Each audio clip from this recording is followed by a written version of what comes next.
কোন কোন জায়গায় কোন কোন সময় মেসওয়াক করা সুন্নাত? নাম্বার 1, ওযু করার সময় মেসওয়াক করা সুন্নাত। এই বিষয়ে বুখারী মুসলিম একযোগে বর্ণনা করেছে। নবী করিম সাল্লাল্লাহু আলাইহি সাল্লাম থেকে বিখ্যাত একটা হাদিস আছে, যেটা একটু আগে পড়ে শোনালাম, লাউলা আশুক্কা আলা উম্মতি লা আমারতুহুম বিসওয়াক ইনদা কুল্লি ওযু। অন্য riwayate আসছে ইনদা কুল্লি সালাহ আও মা কুল্লি ওযু মা কুল্লি সালাহ। যার অর্থ হলো, আমার উম্মতের জন্য যদি কষ্টকর না হতো তাহলে প্রত্যেক ওযুতে মেসওয়াক করাটাকে আমি আবশ্যক করে দিতাম। এখান থেকে বোঝা যায় ওযুর সময় মেসওয়াক করাটা কি ভাই? সুন্নাত, অনেক গুরুত্বপূর্ণ সুন্নাত। 4 মাযহাবের 4 ইমাম, এর বাইরে আরো যত ইমামগণ আছেন, যত মুহাদ্দিস আছেন, যত ফকিহ আছেন, সারা দুনিয়ার সমস্ত উলামায়ে কেরাম, সমস্ত মুজতাহিদিন, সমস্ত মুহাদ্দিসিন, সমস্ত মুফাসসিরিন, সমস্ত ফুকাহা এবং সকল উলামায়ে কেরাম, সকল ইসলামী স্কলাররা একমত যে মিসওয়াক এটা নবী করিম সাল্লাল্লাহু আলাইহি সাল্লামের অনেক গুরুত্বপূর্ণ একটি সুন্নাহ। অথচ আপনাদের মজলিস সার্ভে করে আমরা প্রমাণ করলাম যে সুন্নাতটা আমাদের সমাজ থেকে আজ হারিয়ে গেছে। আল্লাহ রাব্বুল আলামিন আমাদের সবাইকে এই সুন্নাতকে জিন্দা করার তৌফিক দান করুন। সবাই চেষ্টা করব তো ইনশাআল্লাহ। তো এই সুন্নাতটি যে কয় জায়গায় করতে হবে মেসওয়াকটা, তার মধ্যে একটা হলো ওযুর সময়। ওযুর সময় কখন মেসওয়াক করবেন? অনেক উলামায়ে কেরাম বলেছেন ওযুর একবারে শুরুতে মেসওয়াক করে এরপর ওযু শুরু করবেন। কিন্তু এর চাইতে অধিকতর বিশুদ্ধ মত হলো, সংখ্যাগরিষ্ঠ উলামায়ে কেরামের মত, সেটা হলো ওযুর জন্য 2 হাতের কবজি 3 বার ধোয়ার পর আপনি মেসওয়াক করবেন, এরপরে কুলি করবেন, তারপরে নাকে পানি ইত্যাদি দিবেন। তাহলে 2 হাতের কবজি পর্যন্ত ধোয়ার পরে দ্বিতীয় সুন্নাতটা কি ভাই? মেসওয়াক করা। এরপরে আপনি কুলি করবেন, অন্যান্য কাজ করবেন এবং পকেটে মেসওয়াক রাখবেন। এতদিন করেন নাই, এখন থেকে রাখবেন। যতদিন আল্লাহ তাআলা বুঝগান দিয়েছে ততদিন পর্যন্ত মেসওয়াক রাখবেন। বিকল্প মেসওয়াক রাখবেন বাড়িতে, যাতে একটা হারিয়ে গেলে আরেকটা দিয়ে শুরু করতে পারেন। আল্লাহ তাআলা আমাদেরকে তৌফিক দান করুন। দ্বিতীয় যে জায়গাতে মেসওয়াক করা সুন্নাত সেটা হলো নামাজের সময়, সালাত আদায় করার সময়। কারণ হাদিসে মাআকুল্লি সালাহ এই শব্দটাও এসেছে। তার মানে হলো প্রত্যেক নামাজের সময়। অনেক উলামায়ে কেরাম বলেছেন শুধু ফরজ নয়, ফরজ তো বটেই, যে কোনো নামাজে আপনি দাঁড়াবেন, নামাজের আগে একটু মেসওয়াক করে তারপর নামাজ পড়া সুন্নাত। আপনি বলবেন যে নামাজের আগে যদি মেসওয়াক করি তাহলে মসজিদে মেসওয়াক করা লাগবে। কোনো অসুবিধা নেই। নামাজের আগে মেসওয়াক করলে তো মসজিদে অবশ্যই মেসওয়াক করতে হবে। মসজিদে মেসওয়াক করতে কোনো সমস্যা নাই। এখন কথা হলো মেসওয়াক করার পর কুলি করব কিভাবে মসজিদে? এটা একটা বড় প্রশ্নের বিষয়। তো এই প্রশ্নের উত্তর হলো যে মেসওয়াকের সময়, ওযুর সময়, আপনার নামাজের সময়, সালাত আদায়ের সময় যদি আপনি দাঁত ঘষেন একটু মেসওয়াক দিয়ে, এরপরে যদি আপনি কুলি না করেন কোনো অসুবিধা নাই। মেসওয়াকটা আপনি রেখে দিলেন, পরবর্তী আপনি কুলি করলেন অথবা না করলেন। বিশেষ করে এই যে ভাই দেখাইলেন প্যাকেটের মধ্যে মেসওয়াক আছে, তাহলে এটা আরো অনেক সুন্দর পদ্ধতি যে প্যাকেটের মধ্যে থাকলো, বের করে মেসওয়াকটা করে আবার রেখে দিলেন। এই রেখে দেওয়ার ফলে আপনি যে নামাজ পড়বেন, আমরা অনেক সময় নামাজে মনোযোগ নাই, অভিযোগ করি। আরো অনেক অভিযোগ আছে আমাদের নামাজের ব্যাপারে। অথচ নামাজের আগে নবী করিম সাল্লাল্লাহু আলাইহি ওয়াসাল্লামের সুন্নাতগুলো যদি আপনি খুঁটে খুঁটে আমল করেন, তাহলে দেখবেন সেগুলোর এফেক্ট নামাজের মধ্যে অবশ্যই পড়ছে। অতএব দ্বিতীয় জায়গা হলো নামাজের সময়। নামাজের সময় মেসওয়াক আমাদের দেশে এটা তো একজন মানুষকেও দেখা যায় না, এমনকি আলেম ওলামাদেরকেও দেখা যায় না। যাই হোক, এই ব্যাপারে অবশ্য ফকিহদের অনেকে বলেছেন যে নামাজের সময় সুন্নাত না, ওযুর সময় সবার মতেই সুন্নাত। কিন্তু নামাজের সময় মেসওয়াকের কথা নবী করিম সাল্লাল্লাহু আলাইহি সাল্লাম থেকে বর্ণিত আছে। যারা মক্কা মদিনায় গেছেন তারা জানেন, সেখানে দেখেছেন। যারা মিডল ইস্টে থাকেন তারা জানেন যে সেখানে আলহামদুলিল্লাহ মানুষ নামাজের সময়ও দাঁড়িয়ে দাঁড়িয়ে কি করে? মেসওয়াক করে। নাম্বার 3, মেসওয়াকের তৃতীয় জায়গা হলো রোজা অবস্থায়।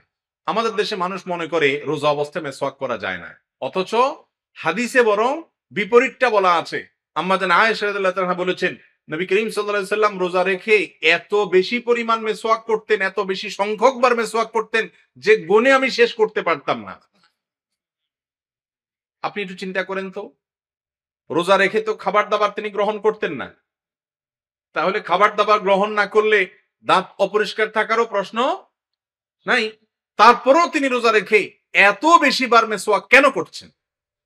ভাইরা আমার, এই মেসওয়াক কোনো সাধারণ বিষয় না। মনে রাখবেন, যে বিষয় কোরআন এবং হাদিসে যত গুরুত্বপূর্ণ, ইবলিস আমাদের থেকে ওইটাকে তত দ্রুত ধুয়ে মুছে পরিষ্কার করে ফেলে। এই জন্য দেখবেন মেসওয়াকের এই আমলটা নাই বললে চলে। নামাজি মানুষ, দিনদার মানুষ অন্য সব দিক থেকে দিন প্র্যাকটিস করার চেষ্টা করেন, কিন্তু মেসওয়াকের সুন্নাত তার পরিবার থেকে, তার জীবন থেকে বিদায় হয়ে গেছে। শেষ কবে মেসওয়াক করছে জানেও না। যে কাজটিকে নবী করিম সাল্লাল্লাহু আলাইহি ওয়াসাল্লাম এত গুরুত্বের সাথে করেছেন, জীবন সায়ান্নে শায়িত আপনার আমার প্রিয় নবী সাল্লাল্লাহু আলাইহি ওয়াসাল্লাম, রূহ কবজ হবে, রফিকে আলার সাথে সাক্ষাৎ হবে। ওই টাইমটাতে মানুষ কত কিছুই না করতে চায়, কত কিছুই না বলে, কিন্তু আমার নবী করিম সাল্লাল্লাহু আলাইহি ওয়াসাল্লাম কথা বলতে পারছেন না, চোখ দিয়ে ইশারা দিচ্ছেন মেসওয়াক আনার জন্য। কত গুরুত্বপূর্ণ হলে এভাবে করতে পারেন। কিন্তু যে আমলটাকে আমার নবীজি সাল্লাল্লাহু আলাইহি ওয়াসাল্লাম এত গুরুত্ব দিয়েছেন, ওটা আমাদের জীবনে এত বেশি অবহেলিত, এটা শুধুমাত্র শয়তানের চক্রান্তের কারণে। সে আমাদেরকে ভুলিয়ে রেখেছে। ব্রাশ এবং টুথপেস্ট এটা দেখিয়ে মনে করা হয় তাহলে আর মেসওয়াকের দরকার কি, এটা বোধহয় মেসওয়াকের বিকল্প। পৃথিবীর কোন উলামা একরামের পরে মত দেন নাই যে ব্রাশ আর টুথপেস্ট করলে মেসওয়াক করা লাগবে না, বরং মেসওয়াকের যে কার্যকারিতা, মেসওয়াকের যে উপকারিতা, মেসওয়াকের যে আধ্যাত্মিক কিছু দিক আছে, এগুলো করে দিনই ব্রাশ বা টুথপেস্ট দিয়ে সম্ভব। আবারও বলছি, আপনি ব্রাশ করেন, আপনার দাঁত পরিষ্কার করেন আপনি, কিন্তু মেসওয়াকের ব্যাপারটিকে আলাদা গুরুত্বের সাথে দেখবেন। আর যদি একজন মানুষ সব সময় নিয়মিত মেসওয়াককে তার জন্য অপরিহার্য করে নেয়, সব সময় করতে থাকে, এই আল্লাহর বান্দার দাঁতে ময়লা থাকবে না ইনশাআল্লাহ। আমার পরিবারে এমন সদস্য আছে যে আমার চাইতে বহুগুণ বেশি মেসওয়াক করেন, এবং মেসওয়াক করতে করতে করতে করতে আমি দেখি যে তার দাঁতে কোনো ময়লা থাকার কোনো সুযোগই নেই, এত বেশি মেসওয়াক করে। অতএব ইমানদার সুন্নতকে যদি আঁকড়ে ধরে, দুনিয়ার কোনো কিছুরই তার প্রয়োজন হবে না ইনশাআল্লাহ। তাহলে 3 নম্বর মেসওয়াক করার জায়গা হলো রোজা রাখা অবস্থায়। আমরা অনেকে রোজা রেখে মেসওয়াক করা তো দূরের কথা, মুখ থেকে থুতু ফেলতে ফেলতে অবস্থা কাহিল, ঠিক না ঠিক? বিশেষ করে বাচ্চা পোলাপান যখন প্রথম প্রথম রোজা রাখে, একটু পরপরই আয়সা থুতু ফেলে, তাই না? মনে করে যে মুখের থুতুটা যদি গিলা যায় তাহলে আবার রোজার কোনো ক্ষতি হয় কিনা। আসলে তারা আল্লাহর সন্তুষ্টি চায় এবং রোজাটাকে পিওর করতে চায়, জানে না যে থুতু গিলা গেলে কোনো অসুবিধা হয় না। তো রোজার প্রতি অতিরিক্ত যত্নের কারণে তারা এরকম ঘন ঘন থুতু ফেলে। ভাইরা আমার, থুতু ফেলা তো কোনো জরুরি কিছু না রোজার জন্য, বরং এর বিপরীতে মেসওয়াক করলে থুতু তো গিলে এমনি লাগবে। বিধায় মেসওয়াকের তস, কষ, স্বাদ এগুলো যদি আপনার পেটেও যায়, তবুও রোজার কোনো ক্ষতি হবে না। কারণ আমার নবী করিম সাল্লাল্লাহু আলাইহি সাল্লাম রোজা রেখে প্রচুর পরিমাণ কি করতেন? মেসওয়াক করতেন। সামনে রমজান মাস আসছে, সবাই ট্রাই করবো তো ইনশাআল্লাহ। নাম্বার 4, মেসওয়াকের চতুর্থ জায়গা হলো জুমার দিন। বুখারী মুসলিম এক যুগে বর্ণনা করেছে এ বিষয়ে যে নবী করিম সাল্লাল্লাহু আলাইহি ওয়াসাল্লাম জুমার দিন, গোসলের কথা আমরা জানি, গোসল করি, সুন্দর পোশাকের কথা আমরা জানি, সুন্দর পোশাক পরি, আমরা যথাসম্ভব সেজে গুজে মসজিদে যাই, অনেক কাজ করি। মেসওয়াকের আমলটা গোটা জুমা মসজিদের মধ্যে 5 জন মুসল্লিও করে কিনা সন্দেহ, ঠিক না ঠিক? অথচ জুমার দিনে মসজিদে যাওয়ার আগে মেসওয়াক করার নির্দেশনা নবী করিম সাল্লাল্লাহু আলাইহি ওয়াসাল্লাম পৃথকভাবে দিয়েছেন। বুখারী মুসলিম শুধু নয়, অন্যান্য হাদিসের কিতাবও এই বিষয়ে বর্ণিত আছে। নাম্বার 5, ঘরে প্রবেশ করার পর, বাহির থেকে আপনি আসলেন, ঘরে ঢোকার পর সর্বপ্রথম আমল হলো আপনি বিসমিল্লাহ বলে ঘরে ঢুকবেন, সালাম দিবেন। এরপরে ঢোকার পরে সর্বপ্রথম আমল হলো মেসওয়াক করা। কি করা? আম্মা জান আয়েশা রাদিয়াল্লাহু তাআলা আনহা, তার থেকে সহিহ মুসলিম বর্ণিত হয়েছে, তাকে জিজ্ঞাসা করা হয়েছিল নবী করিম সাল্লাল্লাহু আলাইহি সাল্লাম বাসায় প্রবেশের পর প্রথম কাজ কোনটা করতেন। সাহাবীরা নবী সাল্লাল্লাহু আলাইহি সাল্লামের অনুকরণের জন্য মরিয়া ছিলেন। তারা জানতে চেয়েছেন যে তিনি বাসায় ঢোকার পর প্রথম কোন কাজটা করতেন। আম্মা জান আয়েশা রাদিয়াল্লাহু আনহা বলেছেন, তিনি বাসায় ঢোকার পর সর্বপ্রথম যে কাজটা করতেন সেটা হলো মেসওয়াক। সেটা হলো কি করতেন? মেসওয়াক করতেন। ভাইরা আমার, আমি নিজেও অনেক গাফেল, চেষ্টা করি এই আমলটা কি করার জন্য। আপনাদের কারোর কি জীবনে এমন একবারও হয়েছে যে বাসা ঢোকার পর মেসওয়াক করছেন? একবারও হয়েছে এরকম কোন মানুষ আছেন মজলিসে? যারা মেসওয়াক করেন তারাও জানাই নাই এই আমল। আল্লাহ তাআলা আমাদেরকে আমলটা করার তৌফিক দান করুন।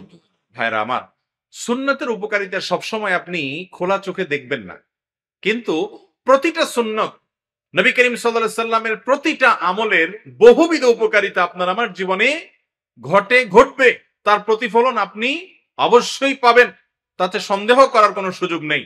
কিন্তু আমলটা আমাদের জিন্দা করতে হবে।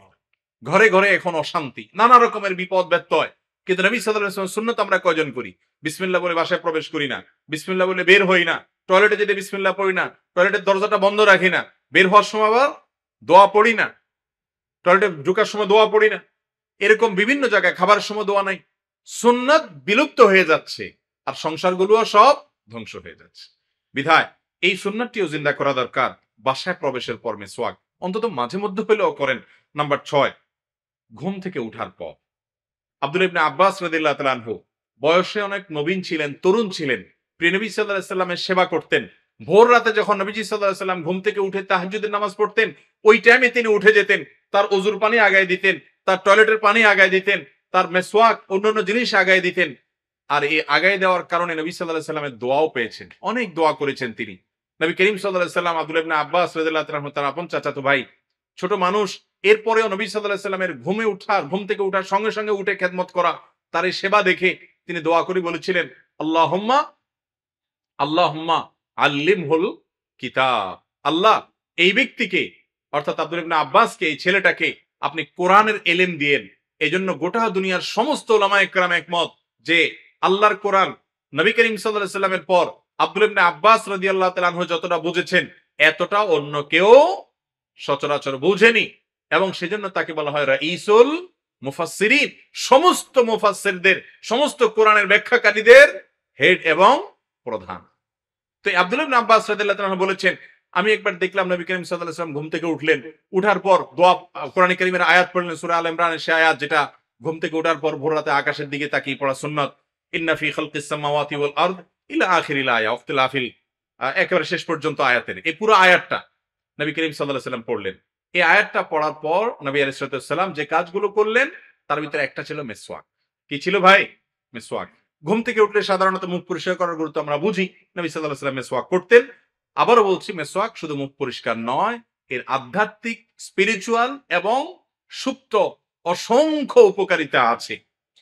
মিসওয়াকের 7 নম্বর জায়গা হলো, যখন মুখ ময়লা হয়ে যাবে, দাঁত অপরিষ্কার হয়ে যাবে, দুর্গন্ধ হবে, তখন বিশেষভাবে মিসওয়াক করাটা গুরুত্বপূর্ণ সুন্নাহ।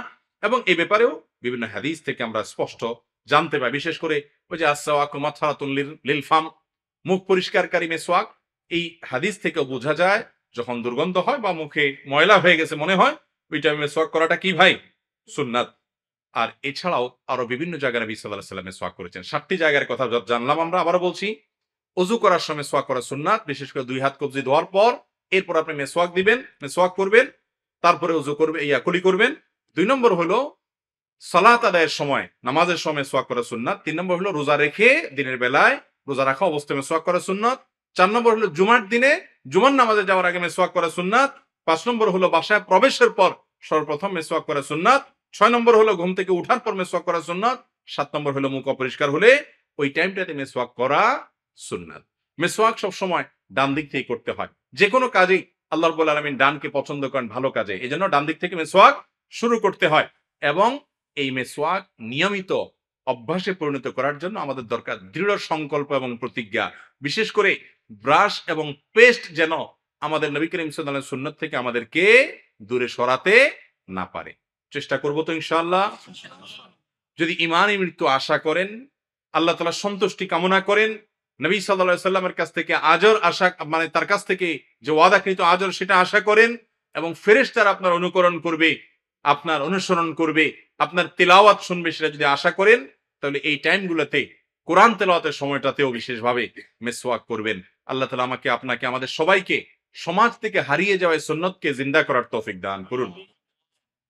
আমি এজন্য আজকে চিন্তাই করেছি যে এই বিষয়টা বলবো, যাতে করে এই বিষয়টা সমাজে অনেক মানুষের মধ্যে আসে আমল, আমিও সওয়াব পাই, আপনারাও পান। আপনারাও সেটাকে ছড়াবেন, অন্যকে বোঝাবেন, মিসওয়াক হাদিয়া দিবেন, পকেট ভর্তি মিসওয়াক রাখবেন। আলহামদুলিল্লাহ, অনেকগুলো আজকাল শপ হয়েছে, যে শপগুলোতে সুন্নতি আইটেমগুলো বিক্রি হয় অনলাইনে, অফলাইনে। চাইলেই আপনি 10টা 20টা 30টা মিসওয়াক কিনতে পারেন, কোনো ব্যাপার না। আর গ্রামের মানুষের তো কেনারও দরকার হয় না। গাছের ডাল, আবার আরেকজনের গাছের ডাল ভাঙিয়েন না, অনুমতি নিয়ে যথোপযুক্ত গাছের ডাল ভেঙে আপনি মিসওয়াক বানাবেন। আল্লাহ তাআলা আমাকে, আপনাদের সবাইকে যে কথাগুলো শুনলাম, বিশেষ করে যেহেতু সুন্নতটা হারিয়ে গেছে, এটাকে আবার জিন্দা করার যে গুরুত্বপূর্ণ একটা আমল আছে, সে আমলটি আমাকে, আপনাকে, আমাদের সবাইকে করার তৌফিক দান করুন। আমাদের পরিবারের সদস্যরা, আশপাশের সবার হাতে যেন মিসওয়াক থাকে, তাদেরকে আমরা উদ্বুদ্ধ করব। মানুষ বুঝতে চায় না, মনে করে যে ব্রাশ করি তো আর মিসওয়াক করবো কেন? না, ব্রাশের কাজ ব্রাশ করবে, মিসওয়াকের কাজ মিসওয়াক করবে। বরং মিসওয়াক যদি নিয়মিত করেন, সেটা বেশিরভাগ ক্ষেত্রে ব্রাশের চাইতেও বেশি উপকার আনবে। আল্লাহ তাআলা আমাদের সবাইকে আমলের তৌফিক দান করুন। জাযাকুমুল্লাহু খাইরা ওয়া আখিরু দাওয়ানা আলহামদুলিল্লাহি রাব্বিল আলামিন।